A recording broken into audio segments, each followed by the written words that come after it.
All right, welcome to the Entrepreneur Scorecard. This second lens I'm going to jump right into, and what it is we're going to layer on top of this high priority matrix that we got from Eisenhower, and we're going to use these dollar per hour columns to add a dimension to the value of the activities that you're doing. We have 10, 100, 1,000, and $10,000 columns. So what do they all mean? Well, those are all dollar per hour activities. And I'm saying that these activities that you're doing during your day, some of them would be considered to be $10 per hour activities. How do I know that something's worth $10 per hour? Because I can go out and pay someone $10 an hour to do it. Then there are $100 per hour activities. How do I know it's a $100 per hour activity? Because I can pay someone $100 an hour to execute on that activity. So that person might have better skills than a $10 per hour person. A $10 per hour person might be doing administrative type things for you, might be answering the phones, could be hiring someone to do something for you on Fiverr.com to edit some graphics. But even those people could fall into a $100 per hour activity because, you know, a lot of times graphics people can, you know, make $100 per hour to do something. Website designers fall into that. You know, typically more skilled individuals. Someone that might be billing out per hour. Lawyers fall into that category. Accountants can fall into that category. These are usually highly skilled technicians, can bill out at this amount. Now, it could be $50 per hour or it could be $25 per hour, but this is just to give you like a good guideline of how much an activity might be worth. And that's the difference between like the dream up stage person, the startup stage, and making those other leaps into ramp up and scale up, is that typically you're starting to spend time on more valuable activities and you're not wearing so many hats across your business. Which is why you can start to scale up the revenues in your business, you know, more quickly. You know, people below the $1,000 mark side of the activity typically, kind of in a business sense, fall on like the red side of the ledger, so to speak. You know, if companies are going to go out and do rounds of layoffs, it's, you know, administrative people that usually get laid off. It's people that are answering the phones. It's sometimes people inside of finance or anyone that's supporting the revenue generating side of the business. Anything that falls above the $1,000 or goes $1,000 per hour and up, those people are typically salespeople, revenue generating type people, the people at the executive levels inside of a business, because they're typically working on strategies that make a huge impact to a business that if they execute on them, the business grows and it scales up. So it's always safest to be, you know, the type of person who's typically doing $1,000 and $10,000 per hour activities inside of a business. So the $1,000 activities that you'd be doing inside of your business could be sales appointments. It could be creating like marketing plans or marketing funnels, marketing campaigns. And then we move on to like $10,000 per activities, and those, you might not be having many of those inside your business. They could be, you know, for me, that would be standing on a stage and doing a speech, because I would typically be, you know, have a great opportunity to earn a large windfall of revenue in that one short little hour time period. And typically it'd be far more than $10,000. It could be, depending on the scale of your business, the sitting down and having a coaching consultation with someone to possibly convert them into a client. Now, there's a whole bunch of different activities here, and I'm not trying to run through all of them, but I'll give them to you inside the workbook so you can kind of see all the different types of activities that are happening here. So the key is here that you need to be able to catalog all the different activities that you're doing in your day and then attribute some sort of dollar amount to them. So how do we do that? Well, we set an alarm. Every 2 hours while you're working in your day, I want you to reflect back on what you've just done in those 2 hours. And then when you look at those activities, throw them into one of these columns. You know, maybe you did 90 minutes of work that you could have paid someone $10 an hour to take care of for you. Now that cost me, you know, I would look at that as that cost me an hour and a half of my day, and I only paid myself $15 to do that, because 1.5 hours times 10 bucks is $15. Could have been like tinkering around with a website or something like that. Now, and I'm not very good at any of those things, so I would never typically do them. But the more and more that you log your day and you pick up on some of these activities that you're doing, maybe during that 2-hour stretch, you spent 30 minutes working on an activity that was like $1,000 per hour activity. It was maybe a sales conversation that you might have had with someone. Now you just paid yourself $500 for that 30-minute stretch, because 30 minutes, half of an hour times $1,000 is $500. And you do this throughout the day. Now what we're doing here is we're creating accountability to the activities in your day. We're attaching a dollar amount to them. And this becomes incredibly enlightening to people, because you're immediately starting to see the hard currency impact of the way you're spending your day and how it's going to be impacting your business. You know, growth starts to occur the moment that you get into these upper columns and you're not sort of sometimes hiding in the $10 per hour columns. It's very easy to do $10 per hour activities because typically there's no skin in the game at that level. You know, someone who's doing administrative work many times, you know, isn't out there face to face with someone asking for a sale, creating an offer, you know, trying to put their boots to the street and make some money for the business. You know, there's a lot more risk at that level, and that's why people in sales or business owners, entrepreneurs, they get paid more. And the other side of this too is that the more and more that you calculate these activities and add up all of the money that they are worth for you in the day, that's not what you're paying yourself today. But my rule of thumb is the number that you put in that box at the end of the day, when you tally up all the numbers that were in all those columns, is going to show up about 90 days from now, 2 months from now. Sometimes it could be even a month or 2 weeks from now. So when you see growth starting to occur in your business, it's because you've been doing high value activities that are in these $1,000 and $10,000 columns. You're going to be reaping the benefits of all these great activity seeds that you've been planting in today's calendar. Now we compare that against our actual daily target. When we add all it up, and this is really, really important, what's our daily target? And our daily target is based on and determined by the dollar amount you plan on earning in the year or 90 days, either one, divided by the number of days you plan on working in the year or 90 days. So for example, let's say I've chosen to work 200 days in 2015. Because I took a look at my calendar year and I said, here's the holidays that are going to be coming up that I'm going to just subtract off. I don't want to work on the weekends, so 52 weeks times 2, that's 104 days right there. So 365, I subtract off 104, that gets me down to 261. And let's say there's 10 holidays on the calendar, and that's going to take me down to 261. Now, we're here in America, and if you're elsewhere, you get way more holidays than we do.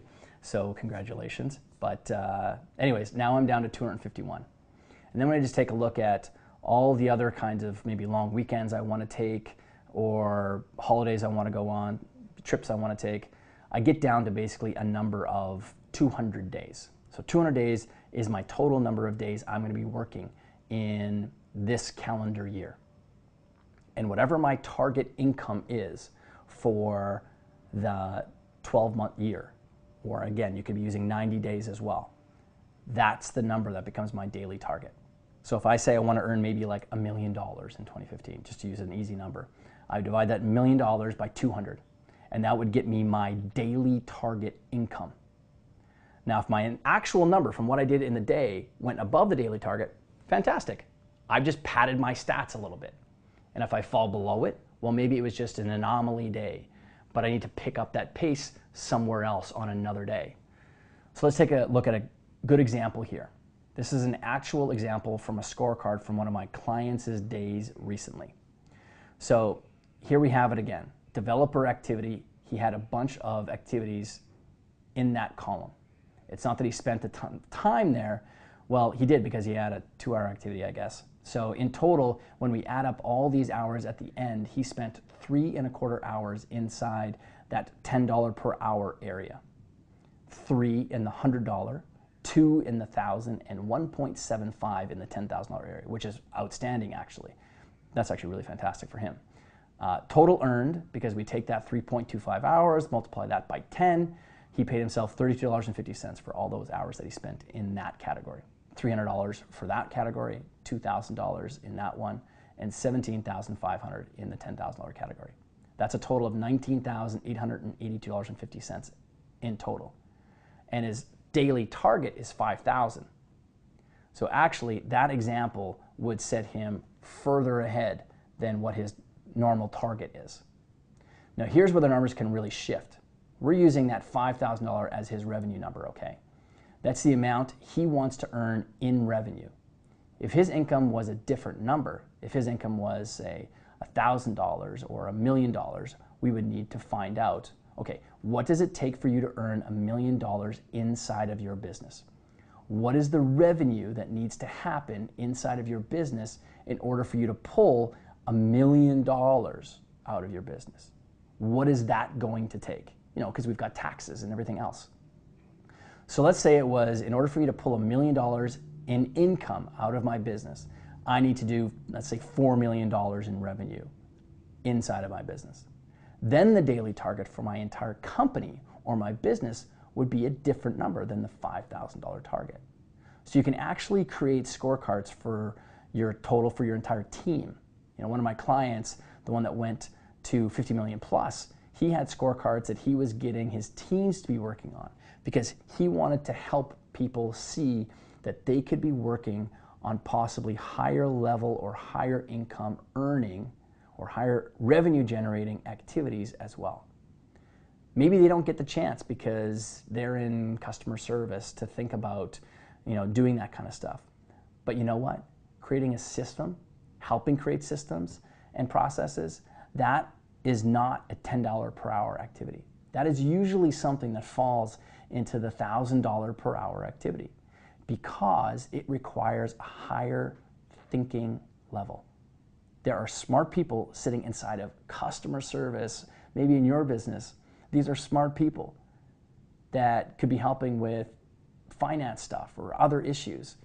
There's smart people inside of operations, in finance, and shifting the value of how much value they bring to your organization because you're giving them the opportunity to work on higher value items can take the value of your business into a far higher stratosphere. And you can use this entrepreneur scorecard system to make that happen. And the more and more that you fill this out, you're going to get amazing feedback loops closed. Every single day you're going to see, hey, was I spending too much time in the $10 per hour activity? And you know what else you're creating at the exact same time? You're creating phenomenal awareness for when the time comes that maybe you're in startup right now and you can't afford to have an outsourced person or a VA or a staff member. Whatever the case is, when you actually do reach the point where you can hire someone, these scorecards tell you exactly the types of activities you can offload first. So you're almost creating processes and systems as you're going along. And then when you review these things, you'll see and catalog the activities that are really pulling you away from really working on your business instead of in your business. The $10,000 per hour activities, those are on your business activities. $1,000 is inside of the business. That's usually a sales type thing, or it could be a marketing type thing. So here are the 7 steps to make this work for you. Number 1, start tracking your daily activities. 2, set an alarm every 2 hours to remind you to capture your past 2-hour activities. And you know what? If you're sitting there right now going, oh man, 2 hours, I've got to set an alarm, suck it up. This is a transformational program, okay? I will not take anybody waffling on this. This is exactly how you do it. If you want to massively change how much you pay yourself and how much you earn inside of your business, then this is what you do. If it's good enough for someone who's already earning $8 million a year for his business and he can scale it to 52, it's probably just as good for someone who's just starting out. Someone who's maybe just starting out earning $10,000 over the course of a year. Okay, 3, enter the activities into the appropriate dollar column, of course. So after you've logged your activities over the course of the 2 hours, you slot them into that column. Even if it's just 5 minutes you spent working on something inside of that $1,000 category, slot it in there. Do not avoid doing that just because it was a small amount of time. Now we add up your total at the end of the day and then whatever is in the lowest dollar categories. Find a way as quickly as possible to delegate, systemize, or outsource those things. 6, whatever's in the highest dollar categories, make sure they are planned and scheduled in your calendar. So lower level tasks don't steal the value from your days.